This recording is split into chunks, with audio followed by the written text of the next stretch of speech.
সর্বস্তরের মানুষের শ্রদ্ধা নিবেদনের জন্য শুক্রবার কেন্দ্রীয় শহীদ মিনারে আনা হয় ২১শে পদকপ্রাপ্ত রবীন্দ্রসঙ্গীত শিল্পী পাপিয়া সারওয়ারের মরদেহ। শুক্রবার সকাল ১০টার দিকে শহীদ মিনারে মরদেহ আনা হয় তার। সেখানে প্রিয় শিল্পীকে শেষবারের মতো শ্রদ্ধা জানানোর জন্য ছুটে আসেন ভক্ত শুভাকাঙ্ক্ষীরা। এই গায়িকা দীর্ঘদিন ধরেই ক্যান্সারের সঙ্গে লড়াই করছিলেন।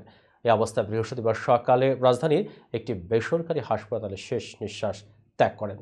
মৃত্যুর পর বারডেমের হিমাগারে রাখা হয় শিল্পীর মরদেহ। সর্বস্তরের মানুষের শ্রদ্ধা নিবেদন শেষে জুমার নামাজের পর জানাজা অনুষ্ঠিত হয় তার। এরপর বনানী কবরস্থানে সমাহিত করা হয় কালজয়ী গান নাইট টেলিফোন নাইরোপিয়ন খ্যাত এই তারকাকে। প্রসঙ্গত, দীর্ঘ সঙ্গীত ক্যারিয়ারে রবীন্দ্রসঙ্গীতের জন্য কোটি শ্রোতার ভালোবাসা পেয়েছেন পাপিয়া সারওয়ার। আধুনিক গানেও তিনি সফল। নাইট টেলিফোন নাইরোপিয়ন নাইরে টেলিগ্রাম গানটি তাকে আপামর বাংলা গানের শ্রোতাদের কাছে জনপ্রিয়তা দিয়েছে।